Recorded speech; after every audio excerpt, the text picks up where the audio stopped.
Então, pessoal, vocês estão bem? Eu tô aqui mais uma vez, né? Com tudo nos conformes, graças a Deus. Nós estamos aqui para trabalhar essa aula que a gente já deu presencialmente, mas para que vocês tenham o conteúdo disponível aqui para acessar a hora que quiserem. Então, a gente começa, né?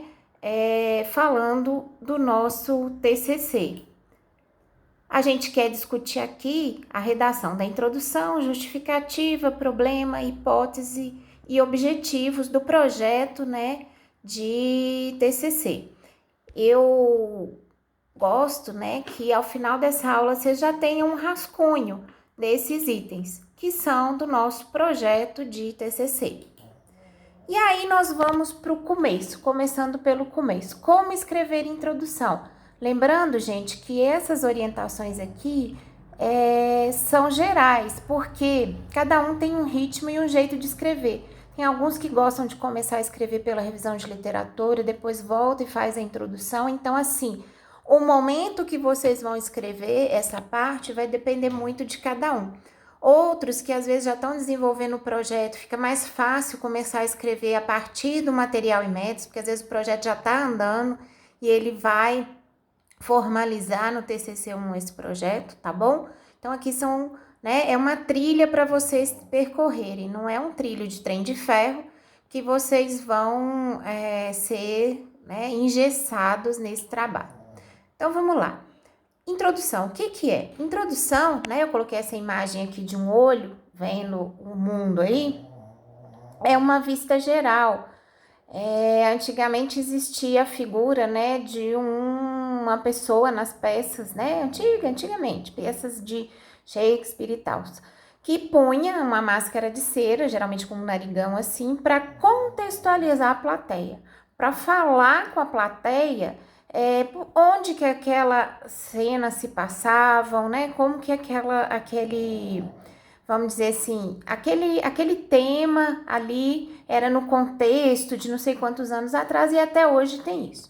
Então, vocês gostam muito que eu fale, né, o quanto de páginas que tem que ter, então a introdução geralmente é 1 a 2 folhas. Pode ser um pouquinho mais para alguns trabalhos, um pouquinho menos para outros trabalhos, mas geralmente numa folha dá para a pessoa falar, né, o que ela precisa falar na introdução. Porque, primeiro, gente, é colocar a importância geral do tema, né? Por que o meu tema é importante? A pesquisa vai ser significativa, importante e ou relevante? Por quê? É um porquê mais curto, porque daqui a pouco a gente vai observar que na justificativa a gente coloca, né, bem mais porquês aí do nosso trabalho. E ainda, né, na introdução, nós podemos incluir os resultados esperados de forma sucinta, né, com a realização do presente trabalho, espera-se, nananana. Então, a gente pode usar esse tipo de abordagem ainda na introdução. Isso aqui eu tirei de um exemplo de uma aluna que chegou lá na minha sala um tanto quanto desesperada. Professora, eu tenho que fazer um trabalho de instalação de coelhos. E aí eu perguntei para ela, assim, qual que é o seu tema central? Fazer um projeto de instalações para coelhos. Então eu sugeri assim, no primeiro parágrafo, que você coloque, por que instalações são importantes? É importante instalação numa criação zootécnica? Depois, no segundo parágrafo, você conecta assim, por que criar coelhos? Instalações são importantes, então por que criar coelho? E lá no terceiro parágrafo, lógico que tudo isso com base na literatura, você vai descrever os diferentes tipos de instalações para coelhos existentes. Tem tipos A, B, C, D e E, nem sei, né? Tem tempo que eu estudei coelho. Você coloca no quarto parágrafo, desculpem, por que você escolheu a instalação X para discutir no seu grupo. Então, isso aqui é um exemplo, né, de como que a colega trabalhou aí, né, com a nossa ajuda para esse tipo de abordagem. Vamos lá. Uma dica preciosa, né? As dicas são preciosas aí para a gente poder trabalhar. Não faça uma introdução longa demais. Por quê? Porque fica cansativo. o leitor para de ler o trabalho a partir da leitura da introdução, se a introdução for grande demais, confusa, não delimitar exatamente o tema que você vai trabalhar. Sempre que a gente puder, né, a gente facilita a vida do leitor para que nosso texto seja de mais agradável ao leitor e que seja de melhor entendimento. E aí, nesse momento, eu peço que vocês parem a leitura, de assistir o vídeo, né? E aí, vocês coloquem como meta escrever a introdução, voltando quando for necessário nas falas anteriores desse vídeo, tá bom? Nós vamos tentar essa abordagem agora, tentando simular o que a gente faz lá na sala de aula, que é fala um pouquinho, dá a teoria a respeito do tema e depois a gente vai e tenta fazer e corrigir lá, né? Que é o que a gente faz na sala de aula. Nós vamos tentar abordar de uma forma parecida aqui. Então, gastem aí, né, uma meia hora, uns 20 minutinhos para tentar fazer o rascunho dessa introdução. Feito o rascunho da introdução, meus queridos, nós vamos trabalhar em escrever a justificativa. E eu pus essa imagem aqui de propósito. Pense que a sua pesquisa, ou por que a sua pesquisa é importante para o mundo, para a sua região, para a sua cidade, para o Brasil como um todo e também para o mundo, porque aí você vai conseguir fazer bem a sua justificativa. Primeira coisa, na justificativa a gente coloca a importância aprofundada do tema, ou seja, lá na introdução a gente já deu uma breve passada no que seria a justificativa do trabalho, agora a gente vai colocar realmente a fundo o que a pesquisa significa, por que ela é importante, por que ela é relevante, tá certo? E aí nós temos vários aspectos, pesquisas com cunho técnico-científico, né? É importante tecnicamente lá para levar as informações para o produtor, cientificamente esse trabalho foi ou não foi realizado com os animais que são realizados, né? Qual que é a vantagem científica de estudar aquele assunto? O porquê econômico, né? Vários trabalhos têm a importância mais forte, a econômica. Vão ser, vamos, por exemplo, assim, serão diminuídos os custos da produção se nós utilizarmos, por exemplo, alimentos alternativos que são resíduos, vamos dizer assim, de agroindústria, né? A importância ambiental, se eu usar esses resíduos de agroindústria, provavelmente a empresa não vai ter que fazer tanta destinação de resíduos, né, que poderiam ser aproveitados na alimentação animal, que às vezes vão, sei lá, para fazer uma destinação de resíduos qualquer. E a importância social? Eu levo dados para, por exemplo, projetos de pesquisa com interface com extensão ou vice-versa, né, de extensão com interface com a pesquisa, vão levar dados e informações para o produtor. Isso pode fixar mais o produtor no campo, o pequeno produtor no campo, para ele evitar que ele largue, né, a sua pequena propriedade rural aí e migre para as cidades, numa situação às vezes, né, de maior vulnerabilidade social dentro das cidades. E mais ainda, né, todas as justificativas podem incluir resultados esperados com a elaboração da pesquisa, de forma detalhada. Por exemplo, espera-se que a produção de determinado animal seja maior ou semelhante à que é obtida com alimentos convencionais, utilizando-se alimentos alternativos, né? Alimentos oriundos de coprodutos de agroindústria, por exemplo. E isso você vai detalhar ali. Alguns locais chegam, né, quando a gente vai pedir para empresas de fomento, a gente até às vezes coloca assim, a expectativa é a geração de uma dissertação de mestrado ou de um trabalho, um artigo científico e por aí vai, tá bom? Isso tudo para a gente falar de justificativa. E aí a gente vem, né, uma dica, por quê? O porquê, gente, a gente explora a fundo, né? Nós precisamos acreditar na nossa pesquisa, o que a gente fala assim, vender o peixe, né? Por que eu estudo aquele assunto? Eu preciso acreditar no trabalho. Porque, gente, pensem que vocês estão escrevendo o projeto, às vezes, para pedir dinheiro para uma agência de fomento. Se você não acreditar no seu trabalho, ninguém vai mais acreditar. Então, tente fazê-lo, né? De forma a explorar mesmo o que a gente vai trabalhar naquela pesquisa. E outra coisa é vender o seu peixe. Numa linguagem que é difícil, né, de ser feita, por isso que nós estamos aqui para tentar ajudar, o mais claro, falar de forma a explicar. Vocês já conversaram com gente que às vezes fala de forma a complicar a vida? Pois é, essas pessoas, né, geralmente, quando a gente fala, a gente escreve. Quando a gente fala confuso, a gente escreve confuso. Então, né, essa linguagem precisa ser clara, escrever para esclarecer. Concisa, quer dizer, a gente escrever o mínimo necessário para que essa clareza do que a gente precisa falar naquele texto aconteça, seja passada para o leitor, né, com o mínimo de palavras possíveis, mas que esclareça o leitor, e coesa, tudo precisa estar conectado, ligando as frases, os parágrafos, os itens, os subitens, para o texto ficar o que a gente chama um texto, né, fácil e gostoso de ler. Não é porque é científico que não pode ser fácil e gostoso de ler. E aí, da mesma forma, eu peço que vocês, né, agora deem uma paradinha depois que a gente fez essas perguntinhas aqui dos porquês e, como a gente faz na sala de aula, façam a sua justificativa aí.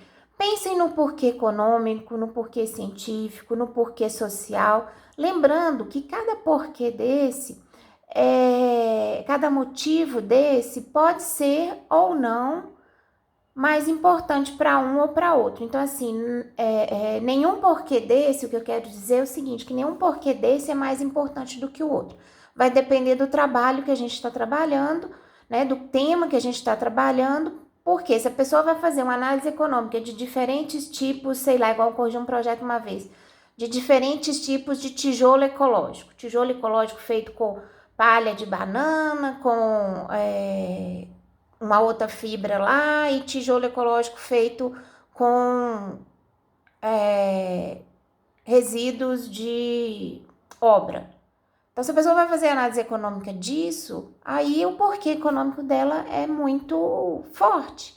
Agora, se a pessoa vai trabalhar com um outro tema, algumas vezes o porquê econômico não vai ser tão forte assim, apesar, né, dele ser chamar muito atenção, esse poder econômico. Então, vamos fazer a nossa justificativa aí. Parem uma meia horinha, rascunhem a sua justificativa, tentando ligar as frases, os parágrafos e escrever para esclarecer ao leitor e escrever o mínimo possível. Vamos fazer isso? Vamos dar uma parada agora?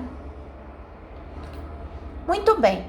Se vocês já pararam um tempinho e pensaram em como escrever a introdução e escrever a justificativa, agora nós vamos falar em como escrever o problema da pesquisa. Lembrando, né, como eu coloquei na imagem aí, que o problema é sempre uma pergunta. Pois muito bem, o problema, como está nessa imagem aqui, pode ser percebido de várias formas e ter, né, diferentes soluções, a solução 1, a solução 2, a solução 3. Se eu der o mesmo problema de pesquisa para diferentes pessoas aqui na turma, cada uma vai ter uma percepção diferente e pode propor uma solução diferente. Essas 3 soluções aqui, eu posso achar que elas são tão legais que eu pego as 3 juntas e formulo uma quarta que vai ser, né, a que vai resolver o problema. Então, precisa-se, né, de perceber o problema para depois elaborar o raciocínio para executar a pesquisa. A pessoa que não tem a definição clara do problema de pesquisa que está trabalhando, provavelmente, né, vai ter mais problemas aí para fazer as fases seguintes da pesquisa. Então, o problema da pesquisa, desculpem, é sempre uma pergunta que a pesquisa vai tentar responder. E todo projeto de pesquisa buscará a solução dessa pergunta de pesquisa. Então, a formulação do problema vai ser relacionada assim: como são as coisas? Como é que é aquele tema que eu vou trabalhar? O que causa? Quais são as causas daquele problema? E quais as consequências? Eu posso pensar dessa forma, em trabalhar causas e consequências, porque aí vai ficar mais claro para mim, para eu poder trabalhar esse problema. Vamos lá. O problema da pesquisa é original? Será que é a primeira vez que está sendo realizado esse trabalho com o tema que vocês estão propondo? É relevante? A justificativa já deve ter respondido isso. A gente precisa pensar nesse problema, né? É interessante, por mais que a gente evite, né, esses adjetivos subjetivos, mas assim, eu gosto de estar trabalhando com aquele problema porque já é difícil a gente pesquisar em coisas que a gente gosta. Quando a gente não gosta, às vezes fica mais complicado ainda a gente poder trabalhar. É interessante, adequado para mim? Uma pergunta muito importante que eu falo muito com vocês também, lá na metodologia. Tenho possibilidades reais para executar essa pesquisa? Porque às vezes a pessoa chega, né, uma proposta maravilhosa de projeto para a gente fazer e tal. Mas eu não tenho possibilidade de realizar aquela pesquisa no tempo que a pessoa precisa. Então, né, a gente precisa entender que a gente tem recursos limitados, tempo, e eu mesma tem horas que às vezes a pessoa me procura e eu falo assim, não, agora eu não consigo, porque sei lá, eu tô com tantos orientados, tô rodando um experimento, né? No final do ano passado mesmo, se a pessoa chegasse para mim com a pesquisa mais linda e maravilhosa que eu super gostasse de fazer, que fosse original, que fosse relevante, mas eu não tinha tempo porque eu já tinha assumido outro compromisso naquele período para poder trabalhar. Pois muito bem. Outra pergunta que a gente vai fazer: eu tenho recursos para execução do projeto? Sejam recursos humanos, sejam recursos de dinheiro, né? Seja recurso, por exemplo, de disponibilidade de viajar, porque alguns projetos requerem isso. E outro, pergunta que eu preciso responder: eu vou ter tempo suficiente para investigar essa questão? Eu vou ter, no meu TCC1/TCC2, vai dar tempo de eu trabalhar com aquilo? Por exemplo, algumas pessoas me pedem para trabalhar com reprodução de equino, né? Porque a gente trabalha com equidiocultura na disciplina. Ok, é um tema muito relevante, né? Dependendo do que a pessoa propõe é original, eu gosto de trabalhar com equinos, né? Às vezes eu tenho possibilidade para realizar aquela pesquisa, a pessoa às vezes tem algum recurso para execução do projeto, né? No ICA tem os animais, então a gente mandar para o comitê de ética e tal e fazer o trabalho. Mas enfim, estação de monta é uma coisa em equino que se eu perder a desse ano para fazer a experimentação, só a do ano que vem. Então, se a pessoa já estiver no 9º período, muito provavelmente ela não vai conseguir fazer um TCC de reprodução de equinos que não seja de revisão de literatura. Por quê? Para fazer um projeto de pesquisa, vai ter tempo insuficiente para realizar essa pesquisa. Pois muito bem. O problema é sempre formulado como pergunta. Por ser pergunta, tem que ter uma interrogação. E o problema vai facilitar a identificação do que eu desejo pesquisar. Ou seja, o problema precisa me ajudar a desvendar os mistérios que eu preciso pesquisar, né? Os objetivos ali que depois a gente vai ver aí. Então, esse problema deve ser de dimensão viável, ou seja, restrito à viabilidade, ao se conseguir fazer. Ser claro, os termos têm que ser definidos para esclarecer os significados usados na pesquisa. E ainda precisa ser, né, preciso. Além de eu definir os termos, é preciso que a aplicação seja delimitada. Por quê? Senão, eu vou começar a não saber qual que é o problema de pesquisa que eu vou ter que responder e muito menos delimitar os objetivos e vai ficar tudo confuso naquele projeto de TCC. Aí, eu propus alguns problemas aqui Só para vocês entenderem, né, para nós trabalharmos que não é nada tão grave assim. Então, vamos dizer assim, tão impactante assim, tão difícil assim de ser feito. A palavra é essa, que não seja nada tão difícil assim de ser feito. Então, problema. Qual o comportamento ingestivo de vacas mantidas em compost barn? Outro problema. Qual é o retorno financeiro da criação de suínos ao ar livre? Pergunta também. Outro. Existe relação entre as idades das matrizes equinas e o peso dos filhotes ao nascimento? E outro problema, né? O reflorestamento com eucalipto é capaz de melhorar a qualidade do solo? Gente, tudo inventado que a gente trabalhou aqui, tá bom? Não copiei nada de ninguém. E aí, qual é o problema da sua pesquisa? Aqui a gente para mais uns 10 a 15 minutinhos para que vocês voltem lá no seu arquivo e vejam qual é o problema da minha pesquisa. Vamos fazer com interrogação. Qual é a pergunta principal que eu quero responder com aquela pesquisa? Tá certo, gente? Bovinos são animais produtores de metano em alta concentração? Interrogação. Estou inventando aqui, só para sugerir para vocês. Parem um pouquinho aí, façam o seu problema e reparem que até nesse momento vocês já devem ter passado por introdução, justificativa e problema da pesquisa na ordem que a gente trabalha lá no TCC 1. A partir do momento em que eu já fiz introdução, a parte de justificativa e a parte do problema de pesquisa, agora nós vamos trabalhar em hipóteses, né? As hipóteses, a gente precisa, né, trabalhar com as hipóteses de pesquisa ou trabalhar também ainda a hipótese nula ou hipóteses testáveis, né? São vários tipos de hipóteses aqui que eu vou trabalhar. Então, vamos lá. As hipóteses do nosso trabalho. A pesquisa é baseada sempre na formulação de hipóteses. Hipóteses são, assim, suposições.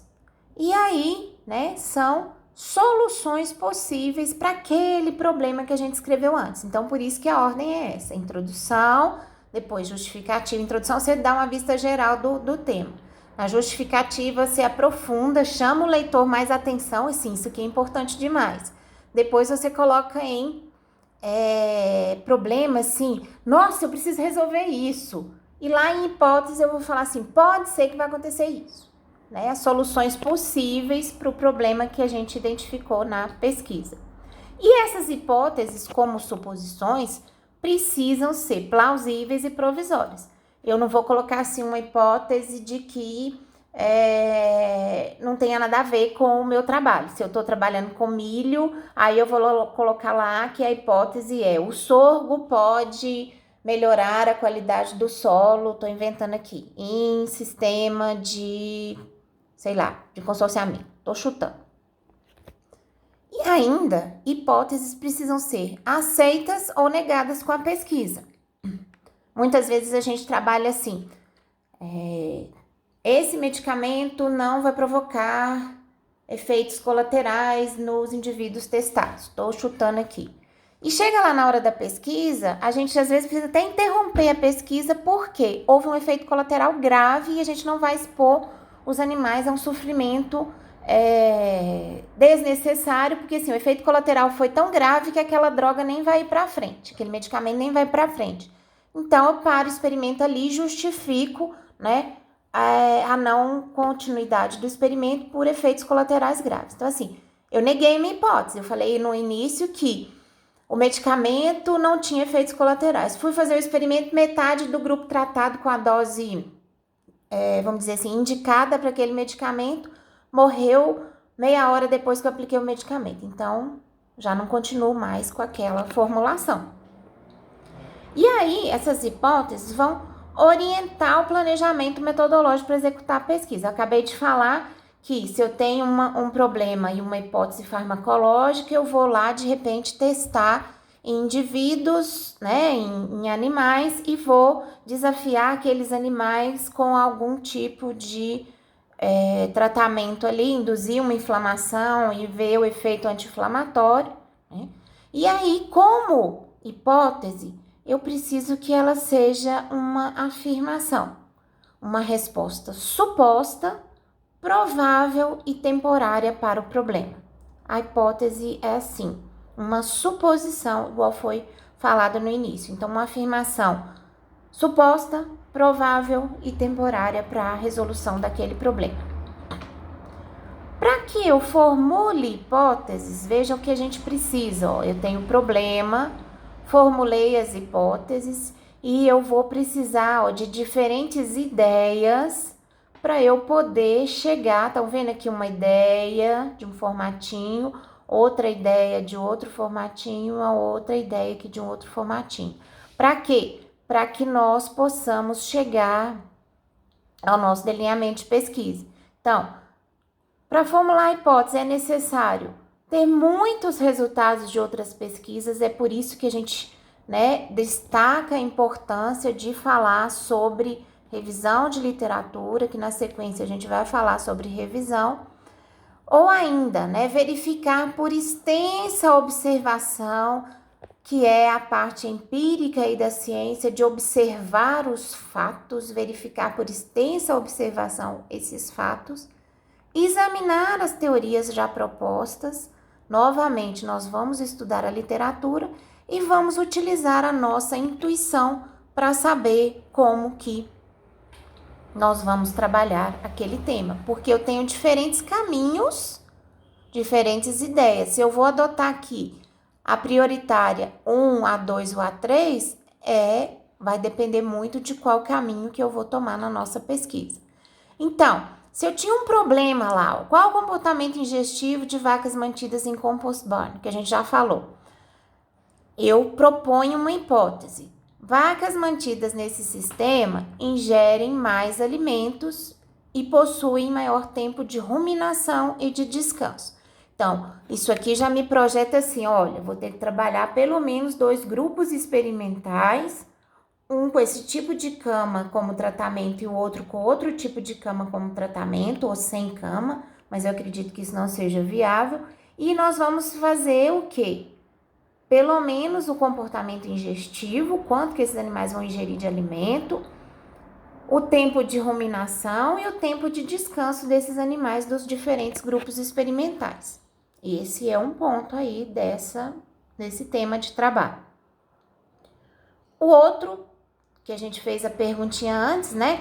Qual o retorno financeiro da criação de suínos ao ar livre? Interrogação. Aí eu venho com a proposta, com a suposição viável para esse problema. A criação de suínos ao ar livre promove lucros superiores aos criadores se comparada com a convencional. Eu posso ter bancos de dados de criações ao ar livre, bancos de dados de criações convencionais, e vou fazer uma análise exploratória nesse banco de dados e avaliar se os lucros são superiores ou não, né, com a criação convencional de suínos. Lembrando mais uma vez, pessoal, que isso aqui tudo eu vou inventando da minha cabeça. Então, assim, podem parecer hipóteses bobas, podem parecer simples, mas significam que, assim, é possível, né, que qualquer pessoa que foi treinada elabore essas hipóteses aí para o trabalho de vocês. Pois muito bem, outra hipótese. Existe relação entre a idade de matrizes equinas, pergunta, né? Existe relação entre a idade de matrizes equinas e o peso dos filhotes ao nascimento? A proposta, a suposição, a hipótese, éguas mais velhas geram potros mais leves ao nascimento. Já me remete ao quê? Eu vou ter que ter grupos de éguas paridas com idade maior e com idade menor. E aí o pesquisador vai delimitar qual idade que ele quer trabalhar. A última, né? O reflorestamento com eucalipto é capaz de melhorar a qualidade do solo? Nós colocamos como hipótese aqui, ó, plantio de eucalipto em uma área aumenta o teor de matéria orgânica, reduz a acidez e aumenta o teor de fósforo no solo. Ou seja, né, vai ser capaz de melhorar a qualidade do solo. pela nossa hipótese aqui. Pode ser que eu faça lá a pesquisa e negue a minha hipótese. Fale assim, olha, eucalipto não dá para fazer isso aqui que vocês estão propondo como... E aí eu defendo o trabalho como a hipótese nula. Né? A gente queria que os animais sobrevivessem lá no experimento de farmacologia que eu falei há pouco, e curassem da inflamação, mas houve um efeito colateral muito grave. Então, a gente descreve aquele efeito colateral e, dependendo dos dados, a gente aproveita, e dependendo dos dados, a gente tem que começar e refazer o experimento. Então, qual é a hipótese da pesquisa que vocês estão trabalhando? Qual é a hipótese? Qual que é a respostinha plausível para que vocês vão responder o problema da pesquisa? A proposta de resposta para o problema da pesquisa é a hipótese. E a hipótese, né, gente, pontinho final. O problema da pesquisa com interrogação e a hipótese, pontinho final. E, novamente, nesse momento aqui do vídeo, eu peço que vocês façam, né, o rascunho aí da hipótese do trabalho de vocês. Agora, vocês param um pouquinho aqui de assistir o vídeo e vão lá fazer no seu computador. Muito bem. Vamos dar um tempinho, né? Uns 10 a 15 minutinhos aí para vocês fazerem isso. Na sequência, eu já explico para vocês como fazer os objetivos. Objetivos precisam, né, ser delimitados para que nós não venhamos a trabalhar, né, fora desse alvo aqui, ó. A gente, né, igual naquele joguinho de dardos, a gente pode acertar no meio, tudo certinho, ou vir mais para a periferia aqui. Mas eu não posso colocar um objetivo aqui, ó, que senão eu não vou acertar esse objetivo. Então, o objetivo é para que eu vou fazer aquela pesquisa? Indicar claramente o que eu desejo fazer e o que eu pretendo alcançar.